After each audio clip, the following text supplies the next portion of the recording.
Okay, guys, welcome back to another stream. Of course, today we have some very interesting topics. We're talking about Chanel sponsorship of the famous boat race. We're talking about the Van Cleef controversy. We're talking about AI models and many other stories. How is everyone doing? How's everyone doing today? Hope everyone is doing good. How is everyone doing? Howdy, Gyro. Howdy, how you doing? Just wait for a few people to hop into the stream, and we shall start with the Chanel boat race story, which I think is quite interesting. I've actually been wanting to cover this for a really long time. The only problem is that I try to keep each stream close to 3 or 4 stories because if it's any more than that, I feel like the streams would be too long and then it's hard to watch back. But yeah, this Chanel sponsorship, I've wanted to give an update on it for a while. Actually, I've wanted to speak about it for quite a while. See what you guys are saying in the chat. I just remembered I forgot to charge my laptop while I'm streaming. Rookie error, rookie error. Okay, we're good now. We're good. Of course, Luke is saying Cambridge for the win. Of course, you would say that. Of course, you would. No cap today. Yeah, do you know what it is? So I opened my wardrobe to get my cap, and I was like, I have so many different hats, and since I'm known for wearing hats anyway, I might just wear all the different hats that I own. So this is like my Yoji. I'll show you actually. This is like a Yoji trapper hat. It's weird because you can like disconnect this part and stuff, and then make it like long and stuff. It's really cool. Can style it in so many different ways. It's like I'm channeling my inner Micah today. This is my inner Micah. This is like a Micah hat. So I saw Micah in real life today working at my old job. Never struck me as a working man. What? Why do you guys think that Micah doesn't work? Obviously, we joke about him being an aristocrat, but both of us we're working class boys. What's this misconception that we are, aristocrats? It's really funny. But yeah, Micah does work. He does have a job. The same way that I have a day job too. Because some people actually think that like streaming on YouTube is my full-time job, and I'm like, how could that be my full-time job when I only stream for maybe 2 or 3 hours in the whole day? What else do people think I do during the whole rest of the day? Micah isn't an effort, baby. Chat lied to me. I guess so. I guess so. um, but anyway, let's jump into the first topic of today, which is quite interesting, actually. So, we are talking about Chanel's sponsorship of the boat race, which I think is a very interesting story to follow. Now, for people that don't really know what the boat race is, because if you're not in the UK, I can understand why you wouldn't be aware of it, to be very honest. So, the boat race is this really historic race that happens every year between the University of Oxford and the University of Cambridge. It was established close to like 200 years ago. I think it started in 1829, and it's been a very, very iconic race that happened. So many spectators are there. There's normally like 200,000 plus spectators that watch it. Millions across the world tune in to watch it via TV. I know the BBC streams it. And funny enough, the boat race is actually tomorrow. So today they have some races, but they're like preliminary. And then the main race, like the women's race and the men's race, that actually will be happening tomorrow. So I will be watching. Um, I'm just curious to see who wins and kind of how Chanel rolls out the marketing. So it's kind of like market research, just watching it. So it makes a lot of sense, essentially, for Chanel to be investing in the boat race. Because to me, how I see it is Chanel are actually investing in an event where their customers are. Something I've always found weird about a lot of luxury brands, a lot of fashion brands when it comes to their marketing budget and how they spend it. I've always thought it really silly that they just go to whatever has the most views, or they pay some like show or some influencer that has nothing to do with fashion, loads and loads of money when their customers aren't like Chanel customers or wouldn't even be potential Chanel customers. Whereas when you look at the Cambridge and the Oxford boat race, it's a prestigious event. It's associated with heritage. It's associated with, nautical vibes, which is something that is actually makes sense in the history of the brand of Chanel. So that makes sense for even when you look at the history of the brand and what Coco Chanel herself was into, it makes sense. But then you also need to think, what's the market of people that go to Oxford and Cambridge? Because the funny thing about Oxford and Cambridge is that Oxford and Cambridge, technically, anyone can get into those schools provided that you can afford to pay the fees. And of course, you have the grades. However, it's kind of like a common thing that, Oxford and Cambridge, so many people have gone through there. The prime ministers have gone through there. All of them, a lot of them study PPE at Oxford, a lot of the prime ministers in the UK. Presidents have been there, thought leaders have all gone through Cambridge and Oxford. So there's a prestige there, but also royal families have gone through Oxford and Cambridge, and they always have to keep that going because it helps their prestige. So a lot of times, if you're like part of high society or you have parents who have been to Oxford or Cambridge, it can increase your chances of going there. And that's why there's always like these weird controversies around like who gets to go there, who doesn't get to go there. A story I remember that like wasn't too long ago was this story where people are talking about Prince Edward, because I think Prince Edward got CDD and he still managed to get into Cambridge. And literally no normal person will get into Cambridge with those horrific grades. CDD. And the funny thing is, instead of Cambridge to just say, he's a legacy student, that's why, they literally said that, oh, we don't only take into account grades, we take into account other things, which literally is nonsensical, because the reason why it's nonsensical is because they normally look for, other factors when you have a B, not CDD though. You'd have to get like AAB, and then they'll be like, okay, we're not completely, looking at your grades, we're looking at other factors. But someone that gets CDD probably shouldn't be studying any subject at any university, to be honest, because you'll struggle. I remember when I studied chemical engineering at University of Leeds, they always made a point that one of the big reasons why they couldn't negotiate on grades is because if you don't have the grades that they need, you won't even get past the first year of university.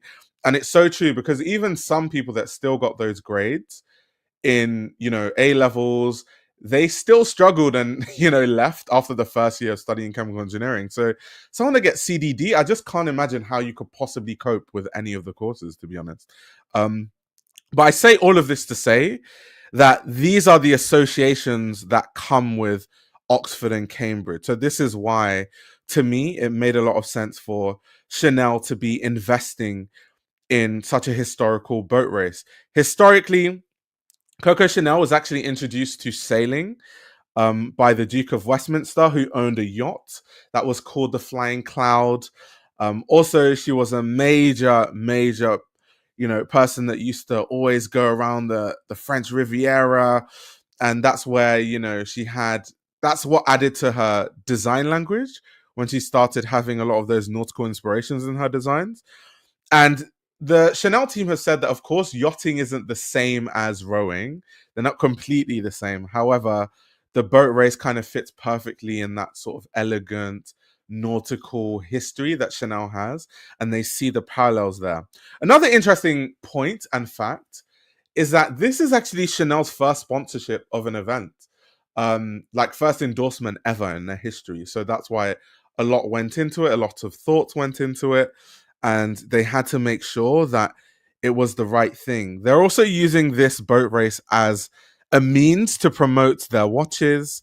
Of course, as you can see on their Instagram page, what they are pushing very heavily right now is the J12 watch. This makes sense. The timing of it makes sense. I mean, the Watches and Wonders event happened recently and everyone has been talking about that. So my whole feed has been inundated with everyone talking about different watch models. A big example is Rolex came out with a new model called the Land Dweller that everyone is talking about. So that's why you're seeing a lot of rollouts for Chanel's watches themselves. I find the case of Chanel watches really interesting because they're ultra expensive. I mean, look at 10K, 129K, like super, super fine watches. And I think, I mean, depending on how you see it, the price is warranted because Chanel uses the same manufacturers that, you know, Breitling and Rolex and Tag Heuer use. And I do think that a lot of luxury brands, like fashion brands specifically, have some really complicated complications on their watches. Me personally, I just don't. I would feel so weird spending loads of money on a watch by a fashion brand. It would just feel odd. They don't really have the same heritage that a Cartier has in watches, Tag Heuer, a Rolex, an IWC, a Breitling. So it just kind of feel odd. And Chanel does have more heritage in watches than a lot of other, you know, designer brands, to be honest. I think Chanel has been making watches since 1987. So not that long ago, but at least they've been at it for a while. But my opinion is quite irrelevant actually, because Chanel, I did research before the stream and I found that Chanel sells bucket loads of watches. Like they actually sell loads of watches. Apparently, last year, according to Morgan Stanley, that does a recent annual watch report, they sold 60,000 watches. 60,000.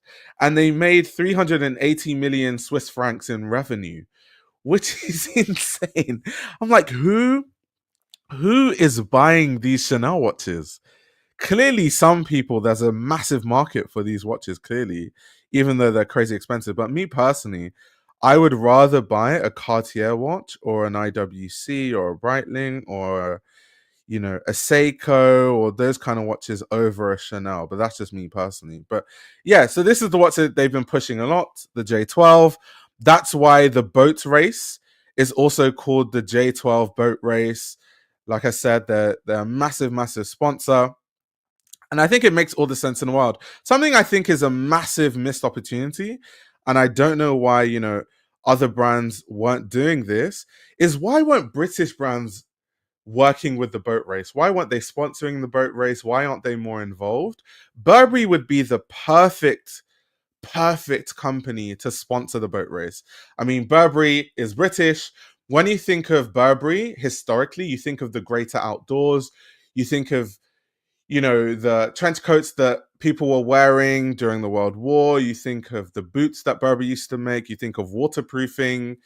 You think of adventure. That's what I think about when I think of Burberry and the heritage. That fits perfectly into a boat race. And then obviously the luxury and high class associations. I don't. Some of these marketing teams, it's almost like they don't know what they're doing. They have massive marketing budgets, and no one thought it's a good idea to invest in a boat race. It had to take a French brand in Chanel to invest in the boat race. Crazy. Absolutely insane. Absolutely insane. So that's something I found quite shocking, actually. Really, really shocking. But here you can see on YouTube, there's some good documentaries around the boat race, talking about like the history of the race and how the race has advanced over the years. Luke said, I was a Cox for my first time. I really enjoyed it, but those 6 a.m. mornings were not for me. Are you talking about your experience at Cambridge? He said, these Chanel watches are so busted. Those are the secret billionaires buying the watches. I guess so. I guess so. I guess so. And yeah, just like Luke is saying, entry requirements minimum are A star AA for arts and A star A for sciences. Um, they don't let people with B now unless they're doing the art foundation. Yeah, exactly. Which is why if you see any member of the royal family getting into Cambridge or Oxford with subpar grades, you know it's just because of the legacy and because it's part of their branding. The reason why these, you know, universities, you have to remember their businesses. So the reason why they continue to stay prestigious is because they can say, the last 5 princes all went to an Oxbridge, and you know the king went to an Oxbridge, and the prime minister went to an Oxbridge. That helps in their branding and their marketing. So it's understandable why they would give certain people leeway. Um, Wait, a Cox is a short guy. Oh, sorry. I thought you said a Cox. I wasn't even reading it that way. It's a short guy who shouts at the guys doing the rowing. Oh, yeah, yeah, yeah. The guy that sits at the front and just shouts commands. Isn't that the person? I'm not a rowing expert by any regard, but isn't that the person that is supposed to know like what the stroke volume is for each of the rowers? So they kind of keep tabs on when they should go harder and when they shouldn't go harder, right? But I could be mistaken. You can correct me if I'm wrong, Luke, because I wouldn't claim to be an expert on rowing at all. But I think that's what they do. I think that's their role. I heard Burberry has quite the history with outdoor wears. I don't know why they didn't do anything with that recently. I mean, Burberry, we just know that Burberry, the whole team just don't know what they're doing for everything from top down, pricing, branding, marketing, everything about that brand is bad. So nothing surprises me with Burberry anymore. So yeah, okay, Luke says, yeah, it was a lot of work. You have to be on top of everyone. Yeah, yeah, I've seen them because I the only time I actually ever watch rowing, to be very honest with you, is either when it's the boat race or during the Olympics. Those are honestly the only times I watch it. I know obviously more people in the UK are passionate about rowing. Where I live, there's actually a rowing club. Maybe I should join it to learn more about rowing. Um, but yeah, it's not we have a pedigree of it in the UK. We win so many world titles, Olympic titles, but it's me personally, I've just never really been that into the sport. But it's interesting to see how much Chanel is willing to invest in the whole thing, to be honest. Rowing is such a commitment at Cambridge, like doing that on top of our degrees was just long. Yeah, because the degrees are so tasking already. So having to do rowing and all those other commitments, that's a bit much, to be honest. Yeah, it does sound like a lot. It really, really does. It does.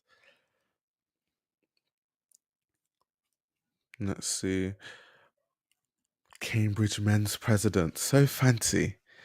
So fancy. There was also a lot of controversy around the boat race this year because a lot of people were talking about the fact that some of the rowers weren't eligible to row, and that rarely happens. Even though they were in the rowing event last year, some of the rowers, and that led to a lot of controversy. So across the board, there's been a lot of crazy, crazy controversy around the race. And then also, Chanel has said that they're going to be sponsoring this in the long term. So they're going to take learnings and understandings from sponsoring it this year, and they are going to continue sponsoring it up until at least 2028. I do find the way that they've branded the boat race quite tacky, calling it the J12 boat race. It just sounds, because the boat race to me is something that I see as something very prestigious, very, you know, it has a certain pizzazz to it. It has a certain je ne sais quoi. And over marketing it and adding all this marketing crap like J12 boat race, which is the name of the Chanel watch, it's just a bit much. Leave the boat race as the boat race. You can put your Chanel logos on the side of the water on the River Thames when they are rowing. I understand if you do that, but I think them calling it J12, I don't know. I don't know. I don't know how I feel about that. um, to be honest, I don't really know how I feel about that. But yeah, that is really the conversation about the Chanel boat race. Like I said, I will be watching with close eyes to see what they do tomorrow, see how exactly they brand it, see how the marketing rollout is, and I'm very much looking forward to tomorrow's race. Moving on to the next story. This is a big, big story in fashion. And this is the fact that H&M is planning to use AI clones of its human models. And of course, as you can imagine, everyone in fashion is up in arms. And rightfully so. I mean, this could lead to so many issues in H&M. This could lead to so many issues in the fashion industry. I mean, what this reminded me of when this news came out, because this news came out quite a while ago, when this news came out, I was thinking about there's this episode of Black Mirror. I'm trying to remember what it's called. Oh, Joan is Awful is what it's called, right? And it's this episode where an actress's life is basically, sorry, a person's life is reenacted on a TV screen, and they have no control over what's being reenacted because there's some quantum computer that once an actress signs away their rights, they own the rights to everyone's image, and they can use that person's image to create movies, films, commercials of that person any which way that they please. They can, make you do things that you probably wouldn't do, make you say things that you inherently disagree with. I was like, what kind of dystopian world are we living in? Why is it that Black Mirror is able to predict the future so accurately? It's quite scary, actually. So it's like we're literally living or about to enter into an episode of Black Mirror. This is absolutely insane. It could lead to models losing their jobs because you just use AI instead. That also voids the need for a photographer because AI is creating the picture. That means you won't need makeup artists. So it just almost damages the whole ecosystem, and it limits creativity across the board. Now, of course, someone is saying, please tell me the models are getting royalties. So, funny enough, they are saying that, they will actually give the models that they clone some of the royalties for the campaigns. And they're also saying that the models will have the rights to their digital replicas. But that's now. I'm so sure, knowing that, companies don't really care about human rights for the most part, eventually they're going to find a loophole when they start to decide that, it's costing us too much to give the models the rights to their own clones. How can we take the rights away from the models so that they don't have the rights to their own image? I know we're going to reach that point eventually. So for now, the models still own the rights to their clones, but hold your horses, guys, because I don't think that this will be, something that will be the same case. Maybe 5 to 10 years from now. So yeah, absolutely insane story. They've just got to remix the face. And I totally agree with what you guys are saying. This will only get worse down the line. Exactly what I was thinking. The exact thought that's on my mind. And it's also crazy because H&M has the resources to do that, right? H&M is one of the largest clothing retailers in the world. So if anyone has the power, the pull, the money to take the rights away from models that, don't have access to the crazy legal teams that H&M has at its disposal, it would be H&M that could exploit those things. The average fast fashion consumer won't care or notice, which is sad, to be honest. I think it's still noticeable for now when you have like an AI campaign. I remember there was a time when people were making these fake AI, campaigns, and it was a big story in fashion. This is an article via BOF where they have some of the campaigns that made the rounds on social media. These are some of the images. This is the Prada campaign with everyone wearing tailoring from a shot from a high vantage point. You have a Gucci AI campaign. You have another campaign for Gucci. You have a campaign for Miu Miu. There's one for Hermes with all the silk scarves all tied around the model's face. And then you have a Laura Piana campaign. But some of these campaigns, like the Laura Piana one, looks better. This Hermes one looks very, very AI. It looks quite obviously AI, to be honest. So I think AI just needs to improve over time, but it will get to a point where if we're not careful as people and as a society, we will genuinely get to the point where we won't be able to differentiate between an AI campaign and a normal campaign. But yeah, it is very categorically immoral. I totally agree with you. I totally agree. The death of the art, exactly that.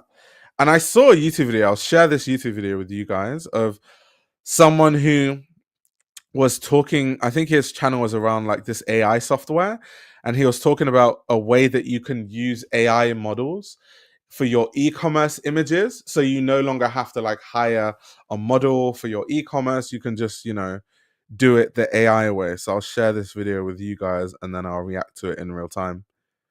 The future of fashion is here. Just imagine an AI that showcases your clothing brands on stunning models without the need of expensive photo shoot. You don't need to hire the model or agencies or editing teams. Just upload the photo of your clothing design and let the AI do the rest of the things. So today I'll show that tool that does everything in fraction of time, really inexpensive way. The tool name is Ling AI. So first go to the Ling AI website, click on sign. Yeah, so that's the software. It's Kling AI that people are using to basically, instead of paying for models or doing a shoot for e-commerce, you just upload an image of your garments as a flat, and then you upload it, and it superimposes it onto an AI model, and then you can turn those into your e-commerce images. Sign up and log in using your Google account. Then click on AI image section. Here you will find two options, text to image and AI virtual try on. To generate AI model, click on AI Let me model. skip because we're not trying to go through the tutorial. I just want to show you guys what it looks like when they use the AI models. So as you can see, it still looks obviously AI.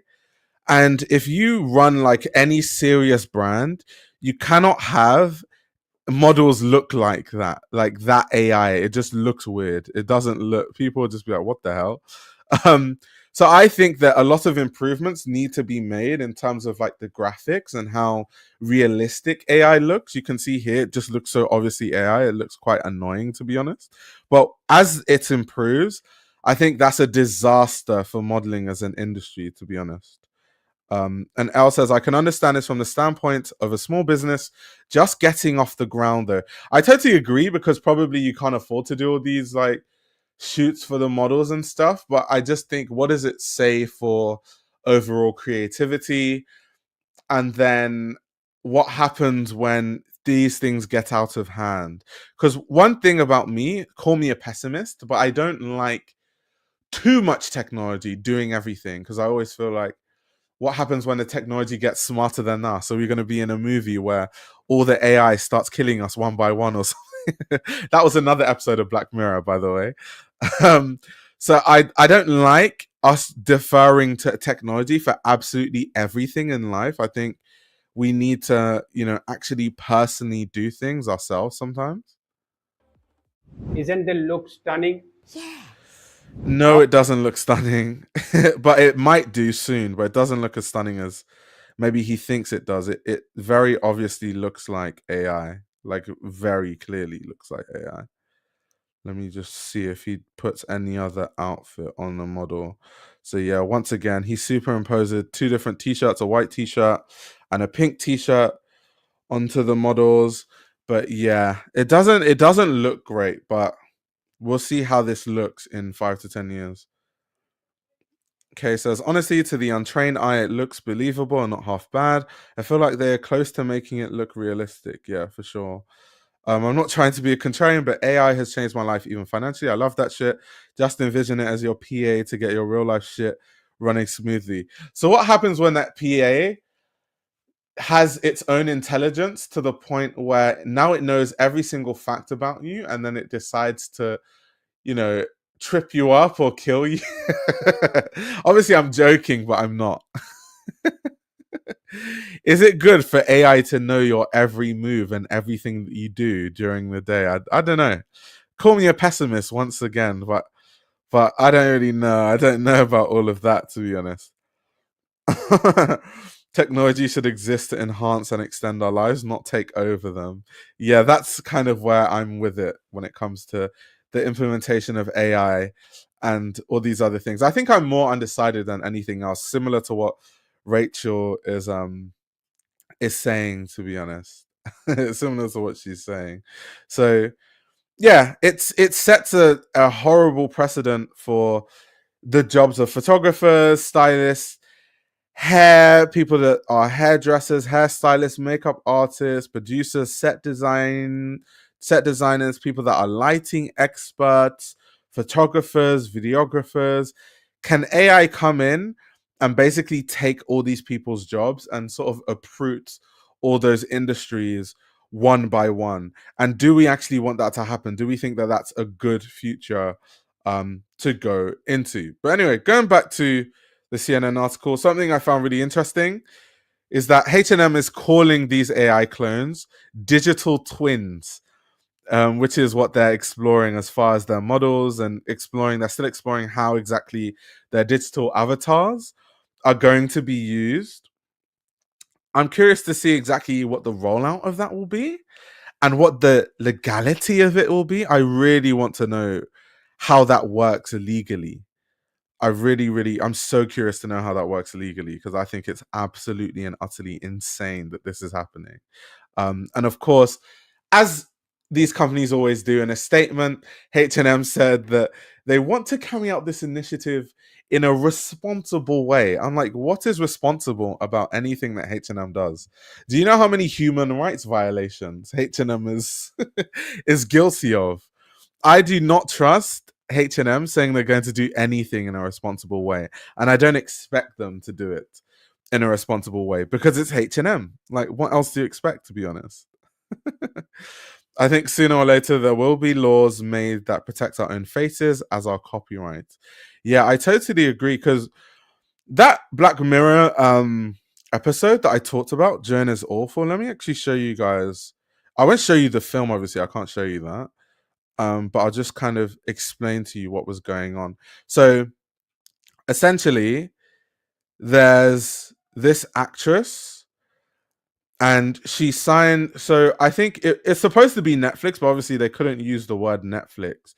So I think they renamed Netflix into like a different show, but it's basically like their makeshift Netflix in Black Mirror. And there was a series called Joan is Awful, and it was basically just following the life of this character here.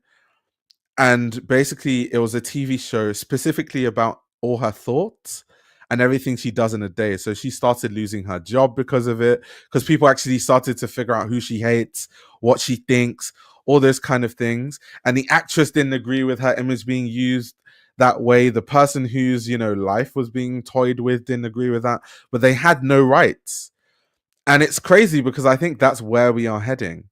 Because how exactly are you going to legally fight H&M? Which individual, which model has the power and the resources to fight H&M legally? No one. So you just have to kind of take it. So those models, I wonder if, and I need to look into this for a further stream sometime later, I wonder what the situation is with these twin models in the first place, because the models clearly showed disdain. There was a lot of outrage from models when this news broke initially.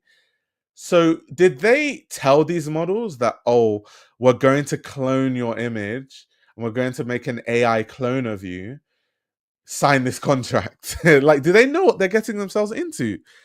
I hope those models didn't sign that contract. I really hope they didn't, because they are going to be exploited every which way. Yes, and I totally agree. Ownership is a big issue now. The newest tech landscape has me nervous for ownership in general. I don't want to rent everything in my life. I want to own things I buy and do what I want with them. Yeah, I'm sorry. I'm a big Black Mirror super fan, so I'm going to reference Black Mirror one more time. If you haven't watched Black Mirror, sorry for the spoilers, but oh well. But anyway, in the latest season of Black Mirror, there's an episode where this woman gets into an accident and she has brain damage, and this woman from a company comes up to her husband and is like, oh, we can fix your wife's brain, your partner's brain.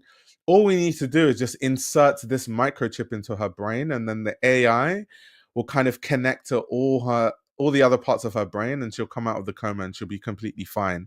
But it turns out that it was a subscription model. So she had to pay a certain, I think it was $300 a month to keep her brain working, or she would go brain dead because then the subscription ends. And like every business, what do they do? Just like Netflix, just like any other subscription model, they started to increase the subscriptions one by one. Like, so one time it'll be $300 a month. Then all of a sudden it's like, oh, so the $300 a month tier is now our lowest tier. We have like a new tier, which is now $600 a month. But, and the craziest part about it, which is so funny because it was like basically Netflix. I think it was like a social commentary on Netflix. But so they introduced this new tier, which was $600. And so the basic tier that used to be $300 started to be the ad tier, which is basically what Netflix did, right? Where their lowest tier, they run ads. So what they would do is, because it's in your brain, right? So this woman, the character, she's a teacher, and she was teaching her student, and her student asked her for like advice on something. I can't remember specifically. And the brain chip was running ads through her brain. So she would start giving advice, and then all of a sudden it would run an ad, and she would be like, and visit the website www. something advice. You can use the code for 80% off. And she almost lost her job because parents were complaining about you know, her recommending stuff to students that they don't agree with. And I was like, that episode is so like, I really hope we don't get there, but I can literally see a world in where people are inserting microchips into people's brains as like a medical fix, but then, you know, that's an issue. And another crazy thing about that episode actually is that she couldn't get sleep because she noticed that she wasn't sleeping properly. Like when she would wake up, she wouldn't feel like she had slept. So she went into the office and was like, why don't I feel like I've slept? And they were like, oh, the reason why you haven't felt like you've slept is because we use your brain to update our system. So while you are asleep, we are using your brain power to help all the other people that have the microchip. So we're just the same way that when they are asleep, we're using their processing power from their brain for your brain. I was like, what? What world are we living in? But yeah, I really wanted to talk about that because that Black Mirror is so relevant to stuff like this, like, because that is kind of what they do, that sort of dystopian tech thing. But anyway, if you guys haven't watched it, sorry for the spoilers. I've spoiled 2 episodes for you. There are loads more episodes that you can enjoy without my spoilers. But yeah, that's essentially my covering and my thoughts around the AI models and what that means for the future of fashion. I hope that this isn't adopted across the fashion industry. And, you know, I just think it's absolutely insane. I hope people don't sign away their future and their whole life to these kind of things. But yeah, Elle said I left and came back. Yeah, Micah left and came back too. He left. He's like, I'm out. He doesn't want the spoilers. Jamie says, this is already an issue in Hollywood. Extras are being scanned to create digital replicas, and they can reuse these replicas in as many shows or movies as they want. The actor is paid only once. That's absolutely insane, to be honest. That's so insane. That's so insane. Oh gosh, there's also another Black Mirror episode on that, but I won't spoil it for you guys. I've done enough damage. But anyway, guys, next story is Gap is going premium. Now, if you guys follow the channel, this should be no surprise to you, essentially, because I've been talking about this constantly, the fact that every fast fashion brand is rebranding. Why, you may ask? The reason why most of these fast fashion brands are rebranding is because they have realized that the race to the bottom will not work. They cannot compete with the likes of Shein and Temu, and they are starting to realize this. This might change because of Trump's tariffs. So Chinese companies might not be able to exploit what they could exploit. But in the meantime, a lot of brands have decided that they're all making luxury divisions. I mean, COS has COS Studio, COS Atelier, sorry. You have the likes of so many other brands like Zara that I've been talking about. Zara had their collaboration with Stefano Pilati, if you guys remember clearly. Of course, we have the likes of Claire White Keller, who is the creative director of Uniqlo. You have Samuel Ross, who had a collaboration with Zara. And now, of course, we have Gap Studio, which is designed by Zach Posen, which is supposed to be sort of the higher end version, rebranded version of Gap. So this is the future of fast fashion, I think. Fast fashion is moving towards this sort of quiet luxury, understated but well made in their, to their level and in their regard, well made in that sense. So that seems to be the future of fast fashion. Everything is going to be more expensive, and I think with the tariffs, that's going to be more so the case, to be honest. Um, Something very interesting that I'm just like, why is every brand doing this? Is Gap made a custom outfit for Timothy Chalamet, which was kind of like their rollout for Gap Studio. And I'm always like, why is Timothy Chalamet just the person that everyone is using? Do these brands not know how to like build their own models or, have their own muse? Why does every brand work with the like one or two influencers or celebrities? It's so weird. Like they need to learn to have muses like the old days.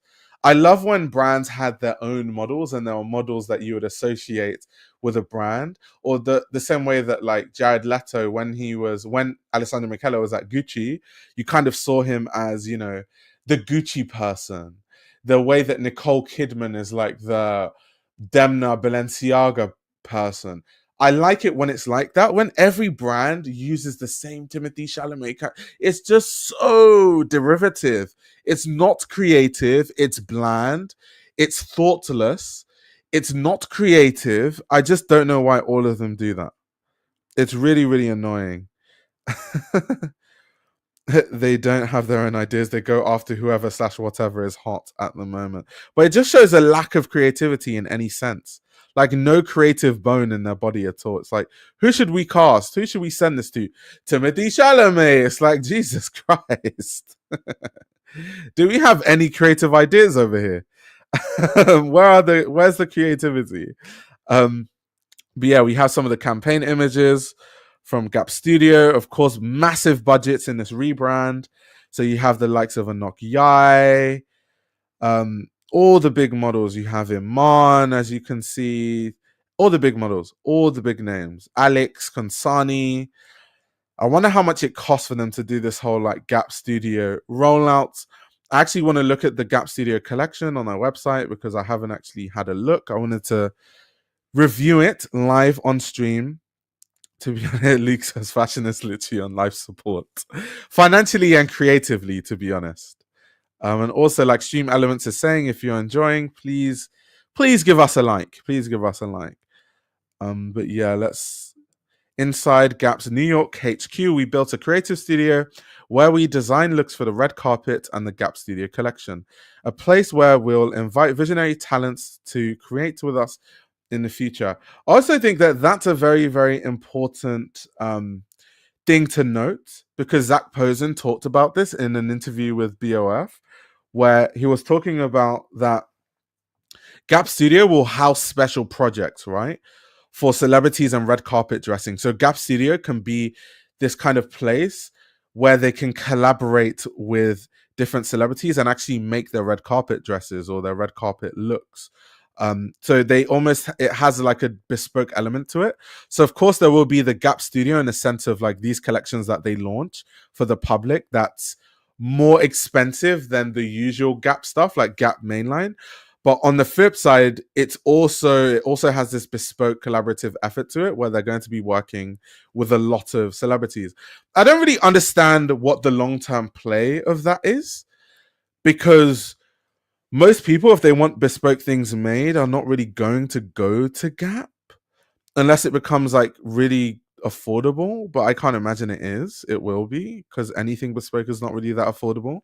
So I don't know what the long-term play is. If anything, maybe it's just to have a lot of red carpet looks by Gap, that way elevating the prestige of what Gap is, and they're hoping across the long term people start to associate Gap more with the red carpet and therefore something that's more associated with high society celebrity culture rather than fast fashion and sweatshops.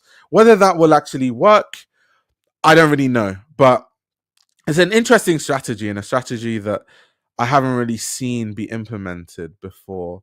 Here we've got a Gap Studio seam denim midi dress.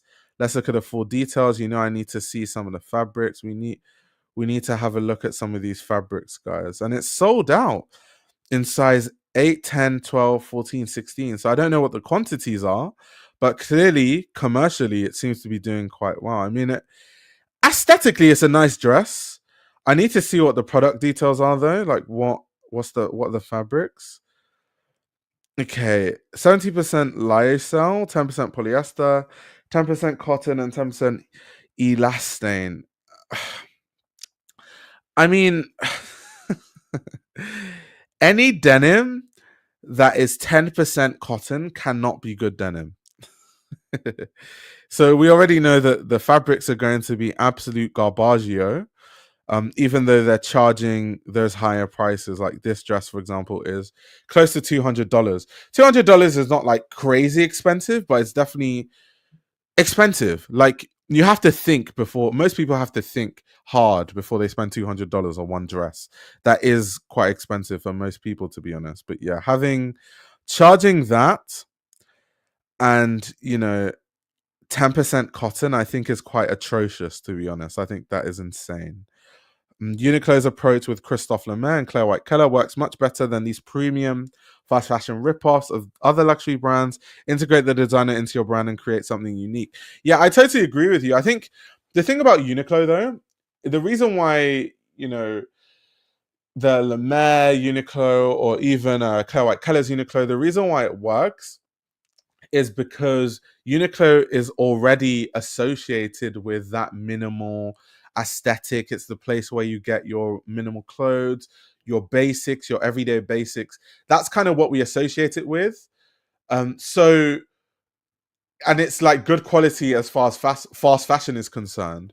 So they're not going to have a hard time doing a luxury rebrand or an elevated collection or a collaboration with brands. And also Uniqlo does long-term collaborations. They don't do a lot of one-offs. That's why the JW Anderson collaboration happened over many seasons. The Lemaire collaboration happened over many seasons. The Claire White Keller, they're having her as an in-house designer. So they just do it in a more cohesive way than a lot of these other brands have been doing it. I think the way that Zara has been doing it and now Gap is doing it, it seems a bit too haphazard. It seems a bit too quick. They haven't built the associations of what they're trying to brand. It's too abrupt. It's like overnight they just decide, okay, now we're going to change our branding. You can't really change people's perceptions of a brand that quickly. I don't think that's how that works. Let's have a look at the Gap Studio vintage soft cropped hoodie, $78. I mean, that's not insane, but let's look at some of the fabrics. Let's see what we're working with over here. Fabric and care, 77% cotton and 23% polyester. So what I don't understand is that Gap is part of a wider group of loads of companies. So they have massive infrastructure, which means that they can get favorable rates for raw materials like cotton. So why do they have to add polyester to their hoodies? I don't understand. Like, it's not necessary. Economies of scale means that they could produce stuff in 100% cotton. It wouldn't really cost them that much because it's not like cotton is that expensive, especially when you're a massive company and you're buying raw materials in bulk and your order quantities are really high. So I don't know why they feel the need to do that. There's just no need for the 23% polyester, to be honest. Are they really that money hungry, or is there something more? I mean, there's something more, I guess, is that they've been struggling financially. They haven't been hitting their financial targets. They were projected to be earning $16.4 billion, and last year they earned $15.1 billion. So they're more than $1 billion behind their projected targets, to be honest. So, and that's Gap Inc., by the way. So not just Gap the brand, but all the brands that they own. But point being, they're not hitting their targets. So they think that by rebranding and being seen as more luxe, they can hit their targets. So everything still goes down to the money and how much they're making and what their financial targets are. As a European, I thought Gap was semi-premium. I see them at the thrift with like 5% cashmere or whatever. So I think it depends on when. When I was younger, I definitely thought Gap was kind of the more premium side of fast fashion, because they actually did have good quality back then. Like Gap denim used to be really good. I remember loads of people used to get their denim from Gap, and it used to last long. But anyway, fashion across the board the quality has gone down. I've made so many videos about this at the point. I've talked about all the reasons why. But I think now Gap is just like any other fast fashion brand. Horrible fabrics, terrible business practices. And you can see it here, where they have an elevated brand that they're calling Gap Studio. And there's just elastane and polyester and lyocell all over the place. Like, it's not even that nice, so it's not luxe in any way. Let's have a look at this moto jacket. Oh no, it's going to be synthetic leather. Oh no, it looks like synthetic leather. Oh no. Okay, let's have a look.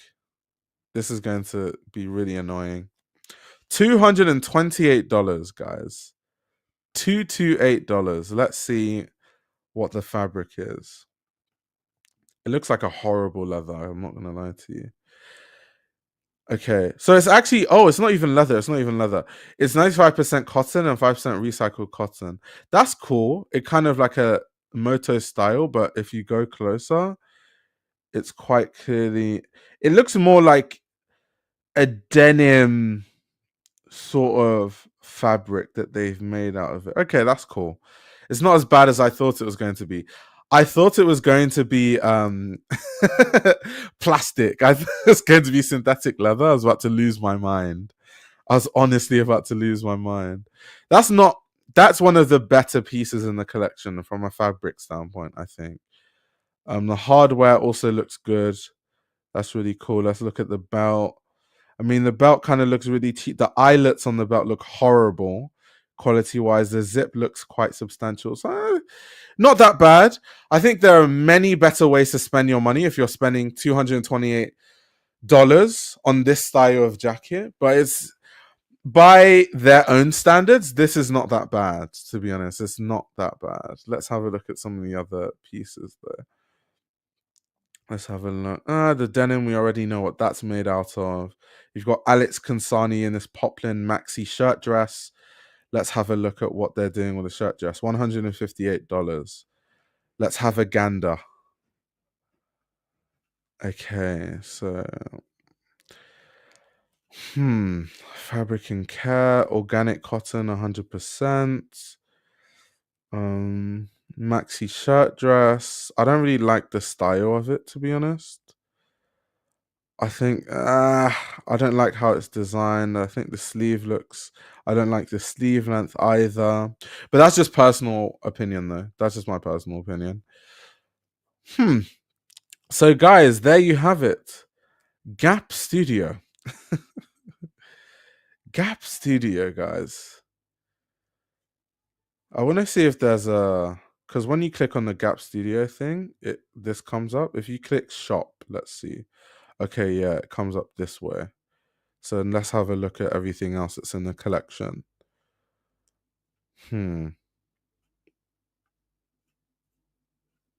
I worked in the plastic industry. People underestimate the toxicity. Yeah, I think most people know. Some people really don't know. But yeah. Some people don't know. Someone is saying lyocell is not a bad fiber. It's not a bad fiber, but I don't like it being used in denim because lyocell typically is used as a substitute for like cotton or silk. And in shirts, I don't mind it depending on how it's used. But in denim is supposed to be rigid. Denim is supposed to be long lasting. If your denim is a blend of lyocell and elastane and all this sort of shit, it's not going to be rigid and it's not going to last long. Like it's going to be too soft.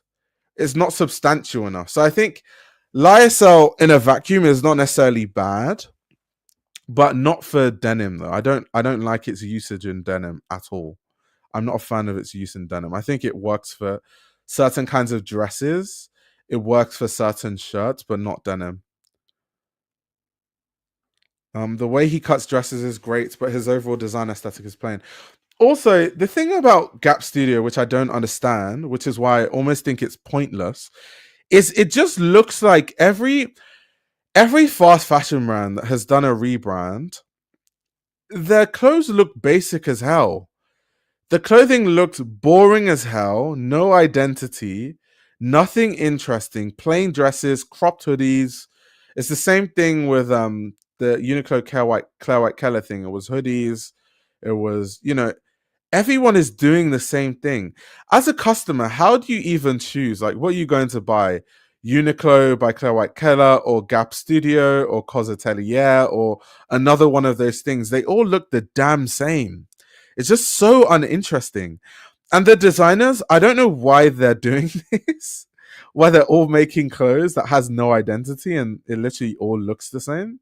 I find it odd. I find it really, really strange, to be honest. I find it strange. Okay, we have the sailor pants and the tailored trench coat have sold out. Interesting. My favorite piece, well, my favorite two pieces from this collection are this dress here, the one that Anokia is wearing. I absolutely hate the composition of it, but I like the aesthetic of it. I think it's kind of cool. And then also, one sec. Let me see if I can find it. No. Is this the one menswear look they have? The plainest jacket you've ever seen in your life. What a disaster. What a shit show. The corset. I like the denim corset belt. I like this because I feel like you can accessorize it in many different ways, and it's quite telling that that's one of the things that sold out. Those are my two favorite things from the collection. I think most of it is very much a snooze fest. I think most of it is extremely uninteresting, to be honest. But from a branding standpoint and the fact that, they want to do bespoke stuff and all that stuff, I think it would be quite interesting. It feels like a middle management driven decision. Yeah, for sure. They really said our atelier. Like, what are you smoking? How can you say that with a straight face?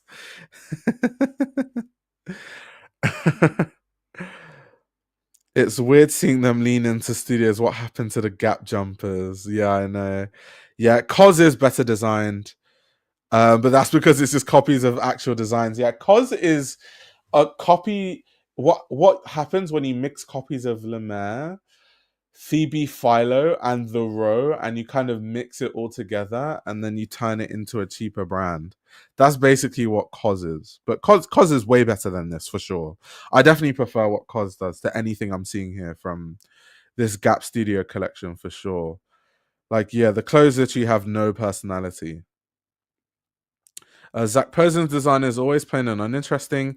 He doesn't fit to the current state of fashion, and for that reason, he ended to being Gap. Damn, that's harsh. That's really, really harsh. As a consumer, the market seems so weird. There are so many things that are completely exposing the true price of clothes, like Ukes with a 90% off, and secondhand that just makes stuff like this. Yeah, facts. If I'm going to spend $200 on a denim dress, I could probably find an old Helmut Lang one that's made with way better fabrics, secondhand, on like the Real or somewhere. So why would I buy one that's by Gap Studio? It just doesn't make sense. It just I don't understand like the marketing for some of the, like the reasoning behind some of these things. Of course, some of these things have sold out, but we don't really know the order quantities. So that's to be seen if it's like this hugely successful collaboration or if they're just testing it and they're going to focus more on the bespoke side of the business. That is definitely something that should be interesting. But to quote Zach Posen directly on what he said about this Gap Studio collection, he said, "What if we built a hub for creativity in our headquarters, a place where we could use our artisanal skill sets to create one-of-a-kind moments? And what if this could also be a capsule collection that added a style elevation to the existing line that was still accessible in a price point?" So what he means by that is What they're going to do, basically, this is their plan. What they're going to do is they're going to invite celebrities, dress them in these custom looks. If the custom looks become really popular, because they already made the dresses, they can then maybe create, cheaper versions of that same dress and roll them out as part of Gap Studio and sell those. That only works if what they design for the red carpet catches on. Will it catch on though? I don't know, because if we're going by these designs that we're looking at here, I don't think any of them are interesting enough to pique anyone's eye. When people review red carpets, people are looking for looks that stand out. I don't think anything that I've seen from Gap Studio stands out in any way.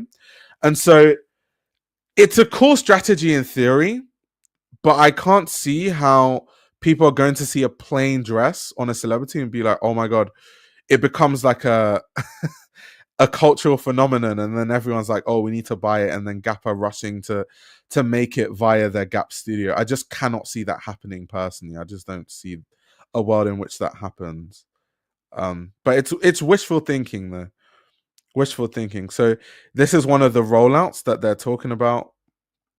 But I do think that the thinking is very much wishful. Extremely wishful.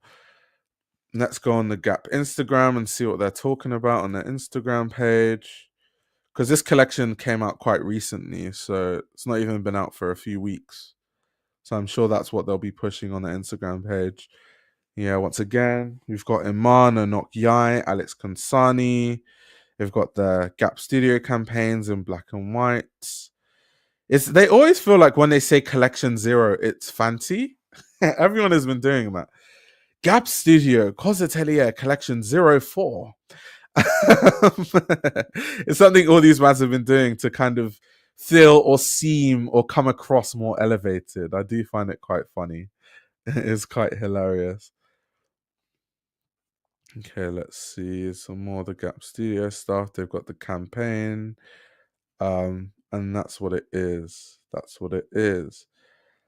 But yeah, that's kind of their strategy. I don't know if it will work, but if it works, I think it definitely is a way for them to make a lot of money. And it's also a foolproof way of making a lot of money, because they can, it's like they know the demand is there if everyone is talking about those looks that they create for celebrities on a red carpet. So they know that, oh, if we produce this, there are customers that are literally on standby wanting to buy this. So in that regard, I definitely think that it works. It's a good idea, but I just don't think it's going to catch on personally, based on what I'm seeing that they've designed. So yeah.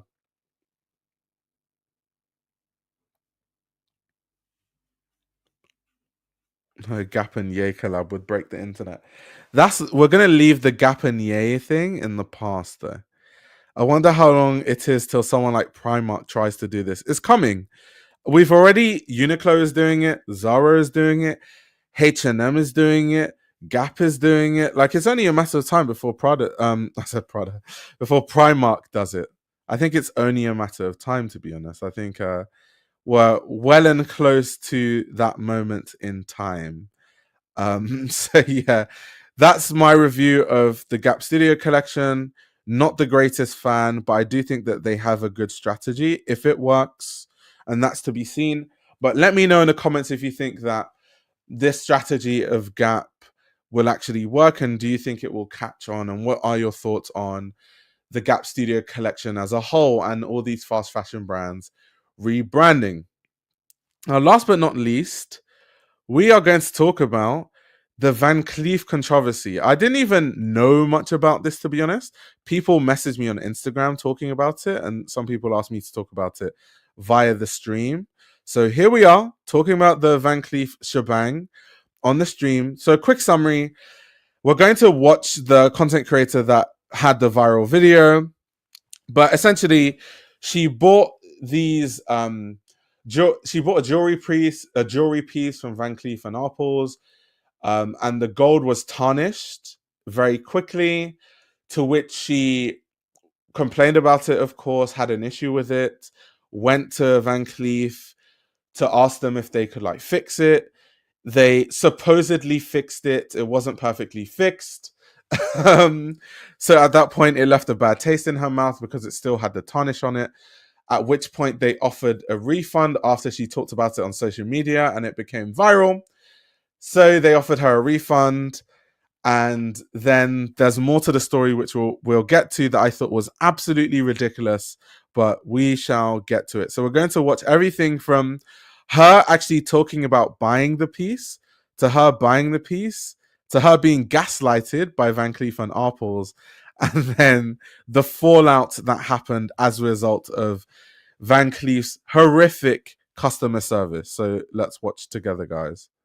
Is finally the day we're picking up my Van Cleef bracelet. I ordered this bracelet back in April, so it took a total of 5 months to get. Love my sales associate, Justine. She's honestly the best. She poured me a glass of champagne and she brought out my bracelet. I was literally stopped in my tracks. Like, this bracelet is even more gorgeous in person. I didn't get to see how it was going to look like on my wrist because they didn't have any at the store location. So I actually had to purchase this and then they shipped it over and I got to try it on. Thank God it was super shiny. It was beautiful, but it was too big on my small wrist. So my wrists are a size 14 centimeters. The smallest that Van Cleef resizes is 16 centimeters. Since I'm stacking my bracelets, I want my bracelet to be tighter, so I went with 16 centimeters instead of the 17 that I tried on. So why I'm showing this video, even though it's not related to what we're reacting to, it shows that she's a frequent Van Cleef and Arpels customer. And why that's important to note is that a lot of these luxury brands, they seem to have their knickers in a twist. They really think they're the shit. They really think that they can just get away with treating customers how they like. People need to beg them to buy their things. The way they act is like customers have no choice but to buy their items. The kind of ego that some of these companies have is insane. And it's crazy that you have someone that is clearly loyal to the brand and has bought things from the brand before. Giving them bad customer service is going to leave a bad taste in their mouth. And not only that, not only for her, but because she's covered her experience with Van Cleef and Arpels, a lot of people that maybe were aspiring to buy a piece from them have now decided they're not going to do that.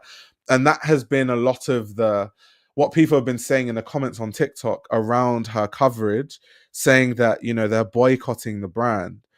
So I just thought it was quite obtuse, customer service from them. But let's have a look. Let's have a look, Let me guys. de-influence you and tell you not to purchase anything from Van Cleef. So I purchased this 5 motif bracelet and within 2 months, it started rusting and tarnishing to this right here.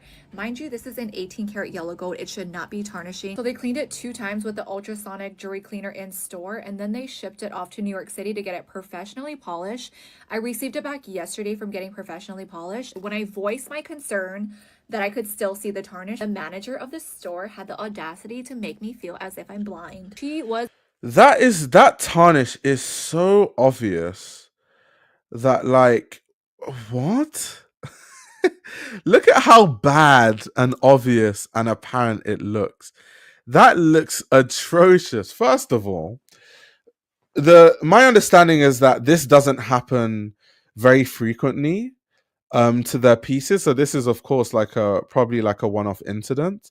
However, if you're charging that much for jewelry, first of all, your your jewelry shouldn't be tarnishing like that. First of all, second of all, if it does tarnish, just offer them a new one. Don't say that you're going to polish it, knowing fully well that you can't polish it away and stuff. Just take that one in and give them a new one. That's what you should have done. Saying that you've tarnished it and gaslighting someone when someone can clearly see how obvious the tarnishing is just insane. It's like questioning your your intelligence. He was gaslighting me to the point where I honestly wanted to cry. And the crazy thing is that the male associate told me that he could still see the tarnishing, but she was actually gaslighting him too and making him feel uncomfortable. So if you're looking here, you're actually at your skin. Because I mean, look from here. There's no discoloration. So when you're holding your what she tried to she tried to say he tried to say it's the reflection of your skin. If you look at it from this angle, if you look at it from this angle, you'll realize that it's actually the reflection from the light. It's actually not that you can't see the tarnishing from this angle. your loop and you're looking here, that's your finger reflection.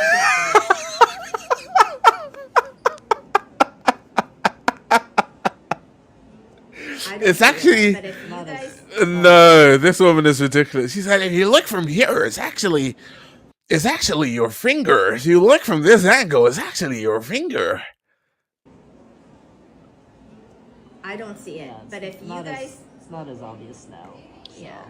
Oh no! Like a reflect Oh no! She successfully gaslighted the sales associate. Now he's like, it's not as obvious. No, use your eyes. Your eyes are there for a reason. Use them.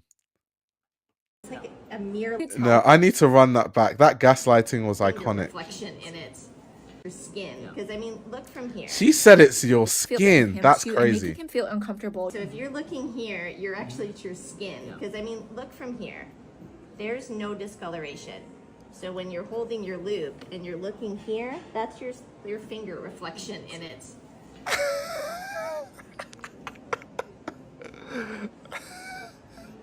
I don't see it. But if you guys It's not as obvious now. yeah. Because I mean when you're looking at it, it's like a reflect it's like Oh my god, DD Style said, my coworker bought a fine jewelry gold ring that turned her finger green, and Louis Vuitton told her it was her body's pH balance. Oh my gosh. Oh my gosh. That is insane. These brands are actually out of line. They are completely and utterly out of line. a mirror. Could tell that she was higher up and she had more authority, and he was scared to voice his concern. He's over there looking at it, and she's telling him that he's looking at his shadow. And I feel like that's what like started annoying me even more, because it's like, we both see it, you're just trying to pretend that you do not see it. I was taking a picture in front of her, zooming in to show it to her. She would still say that she cannot see it. So what I did was I sent it to my friends and asked them if they could see the tarnishing of the bracelet. So that's when I told her, like, my friends can even see it. My husband that's in store with me also says that he could see it. And she had the audacity to ask me if my friends are here in person in store.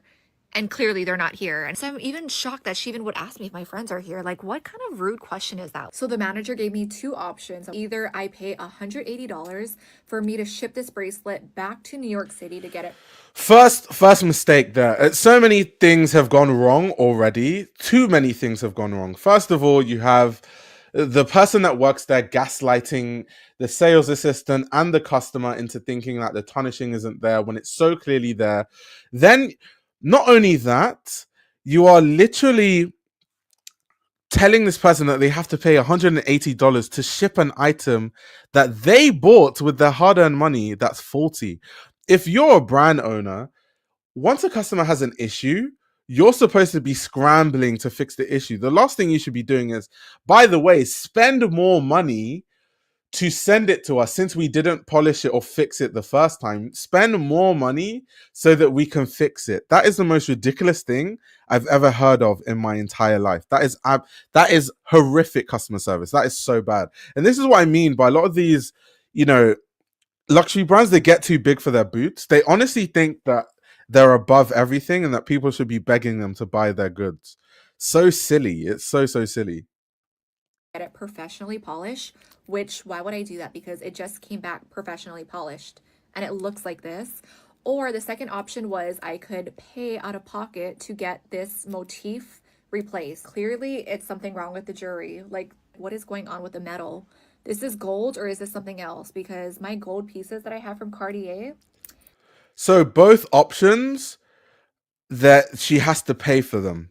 So I'm going to play it back, but she said it's either she sends it to them, or wait, let me go back. Could pay out of pocket $80 for me to ship this bracelet back to New York City. She even would ask me if my friends are here. Like, what kind of rude question is that? So the manager gave me two options. Either I pay $180 for me to ship this bracelet back to New York City to get it professionally polished, which why would I do that? Because it just came back professionally polished and it looks like this. Or the second option was I could pay out of pocket to get this motif replaced. Clearly it's something wrong. So both ways, she has to pay out of pocket to get it fixed. Either way, so either she gets the whole part replaced, or it's either that or she sends it to get it polished again, which doesn't make sense because it came back polished and there was no difference.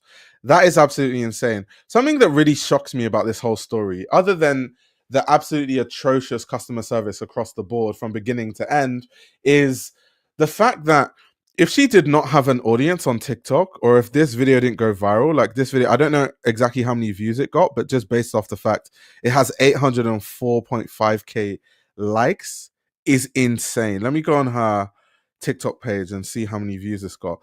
But the only reason why, and you guys will see eventually, they had to give in and, you know, try and do something is because it went completely viral. So if the video didn't go viral, right, they would have just left her to her own devices.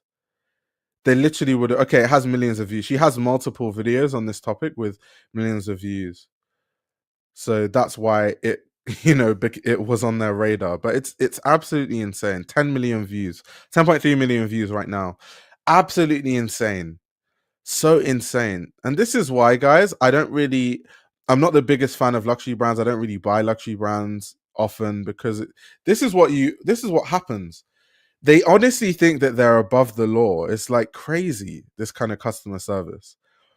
She gets the privilege to pay twice. The sales assistant and the client should unite against the evil company. Facts, though. And let's read some of the comments. Before I continue watching, let's read some of the comments. The first comment, I'm going to like that. My dupe doesn't even tarnish. Okay, they asked me to sign in. I'm not signing in. Real gold never tarnishes. This clearly isn't gold. Go get the metal tested. And if it's not 18 carats, sue. My 18 carat Van Cleef dupe bracelet and necklace from Lebanon could never. 18 karat gold is not supposed to tarnish. Long live our 21k Arab gold. Go back and tell her that more than 100k people can see it. Now it's 10.3 million people can see the tarnish.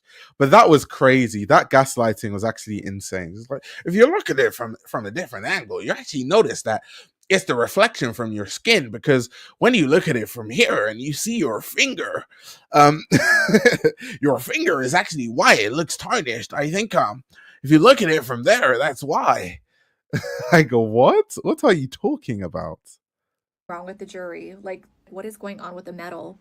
This is gold or is this something else? Because my gold pieces that I have from Cartier, they never tarnished, they never faded or looked coppery. And I had this on for over 5 years. They do not stand behind their pieces. They will not fix their products, even if it starts tarnishing within 2 months. And for it to be Van Cleef, which is a huge luxury store, I just expected a lot more better customer service, a lot better craftsmanship than this.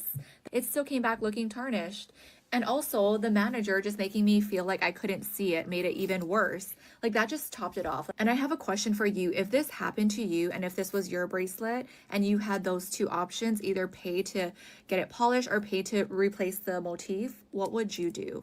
Let me de-influence you and tell you not to purchase anything from Van Cleef. Okay, let's look at the updated video because we're going through her playlist.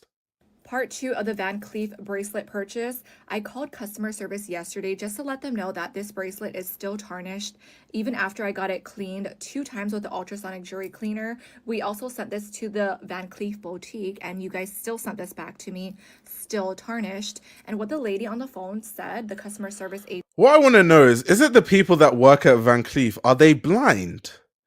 Can they not see that it's so clear? Like, the tarnish is so obvious. Are they just like categorically blind? Is that what it is? Said is that there is no warranty on these bracelets or any jewelry pieces besides watches. So if this were to tarnish, if this were to fade or rust after the 30-day window, you can't return it. She basically told me that it's all up to the boutique and what they want to do, which I already know what they want to do. Kathy told me that, you know, I only had those 2 options. Either I pay to send it back to New York City to get it repolished again, that'll cost me $180, or I have to pay to change this motif. And if you know that these motifs are expensive. So we still got some more terrible customer service. They're still making her pay. I'm going to be so honest with you guys. If I spend $6,000 on any piece of jewelry, if that jewelry tarnishes in the first 2 months, that person that made it has two options. I'm not joking. It's either I get my money back or you give me a new one.